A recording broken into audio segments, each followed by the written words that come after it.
भारत में रहने वाले उन तमाम भाइयों और बहनों को मैं सलाम पेश करता हूँ जिनके अंदर अभी इंसानियत बाकी है। अब मुझे सलाम का ये अंदाज़ इसलिए इख्तियार करना पड़ रहा है कि ऐसा लग रहा है कि बड़ी तेज़ी के साथ भारत की आबादी में ऐसे लोगों की संख्या, ऐसे लोगों की तादाद बहुत कम होती जा रही है जिनको इंसान कहा जा सकता है। रेल में सफ़र करते हुए एक आदिवासी पुलिस इंस्पेक्टर को उसका जूनियर गोली मारकर हलाक कर देता है और फिर 3 अलग अलग कंपार्टमेंट्स में जाकर ढूंढ कर 3 ऐसे मुसलमानों को अपनी हैवानियत का शिकार बना देता है जो देखने में भी मुसलमान नज़र आते हैं। और फिर तड़पते हुए लोगों को देखकर वो कहता है कि अगर तुमको इस मुल्क में जीना है तो मोदी और योगी को वोट देना है। रात के अंधेरे में एक मस्जिद में घुसकर उस मस्जिद में एक नौजवान 19-20 साल नौजवान लड़के हाफिज़ इमाम साद जो वहाँ पर इमामत करता था उसे चाकुओं से गोद कर कुछ इंसान नुमा जानवर हलाक कर देते हैं। होम मिनिस्ट्री की रिपोर्ट आती है कि सिर्फ 3 साल के अंदर हमारे देश में 13 लाख से ज़्यादा लड़कियां और महिलाएं मिसिंग हैं, लापता हैं। कुछ खबर नहीं कौन दरिंदा उनको कहाँ भगा ले गया,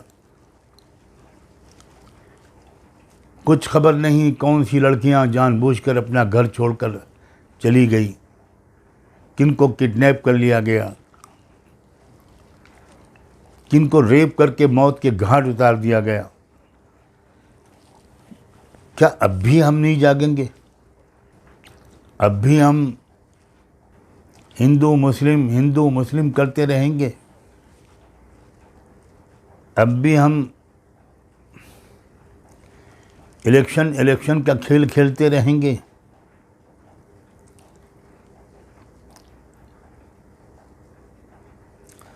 तेरह लाख लड़कियां और महिलाएं 3 साल के अरसे में लापता हो गईं। कितना बड़ा वाक़या है ये खबर आने के बाद तो पूरे देश में ज़लज़ला आ जाना चाहिए था। ये 3 साल वही हैं जिसमें बीजेपी और आरएसएस की सरकार है। क्या मैं अपनी बहनों से, क्या मैं अपनी बेटियों से, किसी भी समाज की हों, किसी भी धर्म का पालन करती हों, किसी स्टेट में रहती हों, क्या मैं अपनी बेटियों और बहनों से ये अपील कर सकता हूं कि अब खड़ी हो जाओ? ये पूरा महिलाओं का वर्ग जिस बुरी तरह जुल्म और सितम का शिकार है, जिस तरह औरतों के और लड़कियों के हुकूक मारे जा रहे हैं, उनकी इज्जतें लूटी जा रही हैं, उनको रेप करके टुकड़े करके उनको फेंका जा रहा है, फ्रिज में रखा जा रहा है। क्या अब भी हमारी देश में कोई ऐसे लोग नहीं हैं जो सिर्फ इस मुद्दे को लेकर महिलाओं से कहें कि उठ जाओ अपनी इज्जत की हिफाजत के लिए, भूल जाओ कि तुम मुसलमान हो या हिंदू हो,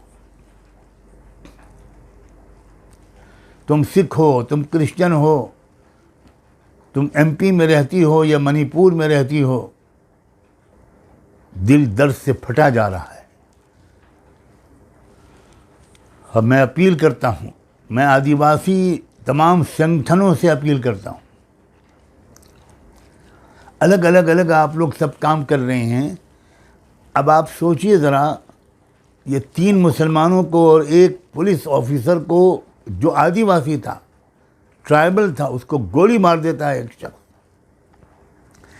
क्या अब आदिवासियों और मुसलमानों को बिल्कुल इकट्ठा नहीं हो जाना चाहिए? जालिम तो दोनों को एक नज़र से देख रहा है, लेकिन ये दोनों जालिम को अलग अलग नज़र से अगर देखेंगे तो कैसे मुकाबला कर पाएंगे? कम से कम मेरी नॉलेज में नहीं आया कि किसी आदिवासी लीडर ने मुसलमानों पर होने वाले मुसलसल जुल्म के ख़िलाफ़ आवाज़ उठाई हो। मैं एक बार फिर दोहराता हूँ, मेरे इल्म में नहीं आया, मेरी नॉलेज में नहीं आया। मैं आदिवासी तमाम भाइयों और बहनों से, उनके लीडरों से, उनके जो संगठन हैं, जो संस्थाएं हैं, उनसे निवेदन करता हूँ, और उनसे भी और तमाम लोगों से भी, कि जब दूसरे समाज के किसी शख्स को निशाना बनाया जाए तो सबको उसके ख़िलाफ़ बोलना चाहिए। सिर्फ उसी समाज के लोगों को नहीं बोलना चाहिए जो जिस समाज से ताल्लुक़ रखता हो वो शख्स जो विक्टिम बना है, जो निशाना बना है। अब तो ये खुला एक ऐलान जंग है। हर चंद घंटे के बाद कुछ नए वाक़यात, कुछ नई घटना की खबर आती है। एक ईमानदार पुलिस ऑफिसर जिसने जान पर खेलकर एक बहुत बड़े फसाद से बचा लिया, कई घंटे तक उसने उन लोगों को समझाया जो कावड़ियों का रूप धारे हुए थे। वो थे कौन, वो तो हम नहीं जानते, जानने वाले जानते होंगे या खुदा जानता है। कई घंटे समझाया कि आपको जो रूट दिया गया आप उसी रूट पर जाइए।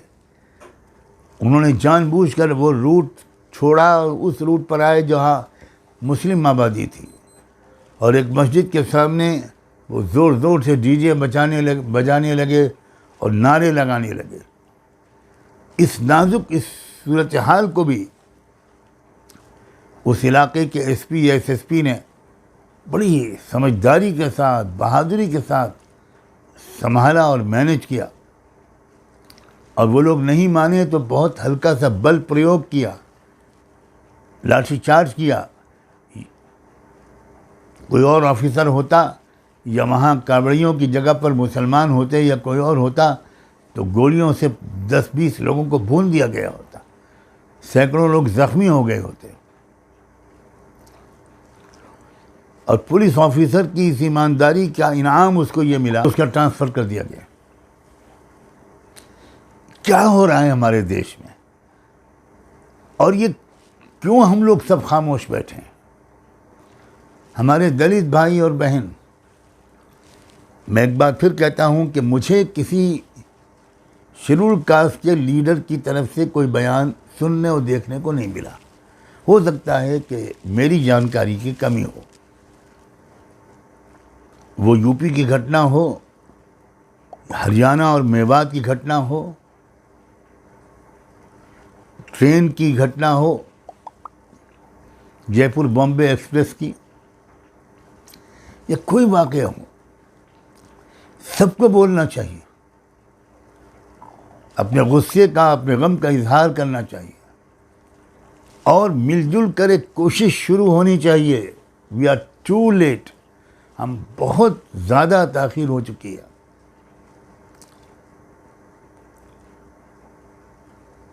जिस कौम का ज़मीर इस तरह मर जाए, जहाँ इस तरह के वाक़यात एक नॉर्मल हो जाएं, यह है न्यू नॉर्मल जिसका हम लोगों ने चर्चा सुना था।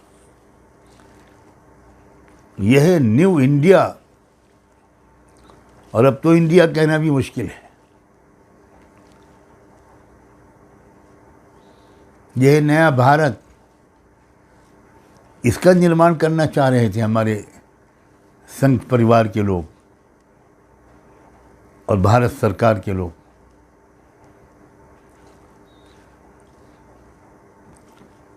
कितनी बदनामी हो रही है।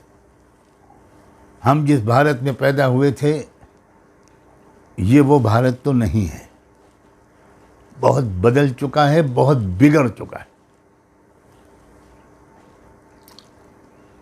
आइए किसी तरह इस समाज को सुधारें, बुराई के खिलाफ आवाज़ उठाएं।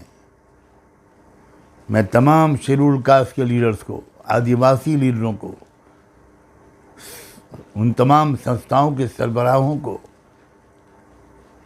तमाम ह्यूमन राइट्स के एक्टिविस्ट लोगों को इस बात की दावत देता हूं कि आइए हम लोग सर जोड़कर बैठें और एक कॉमन मिनिमम प्रोग्राम बनाकर किसी तरह इस देश की व्यवस्था को, इस देश की सूरत हाल को बदलने की कोशिश करें। मैं मीडिया के दोस्तों से भी कहना चाहता हूं कि खुदा के लिए ज़रा सोचिए, आप अपनी टीआरपी के खातिर क्या कर रहे हैं।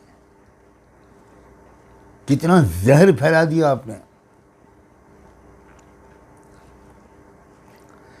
मैं तमाम नॉन बीजेपी जो पार्टीज़ हैं, मैं उनसे कहना चाहता हूँ, लास्ट चांस है आपके पास कि आप इस देश को इस कलयुग से निकालें, इस मुल्क को इस ख़तरनाक हैवानी और शैतानी चक्कर से निकालें। आप अपने इख्तिलाफात थोड़ी दिन के लिए भूल जाइए, आपस में एक होकर मुकाबला कीजिए। मैं यूपी, बिहार, बंगाल और महाराष्ट्र के लीडरों से ख़ास तौर पर अपील करता हूँ कि आप बिल्कुल एकजुट हो जाइए और एक बिल्कुल एक कॉमन स्ट्रेटजी बनाइए। और ये जो आपने उम्मीद दिलाई है कि हम सब मिलकर एक कैंडिडेट उतारेंगे बीजेपी के कैंडिडेट के मुकाबले में,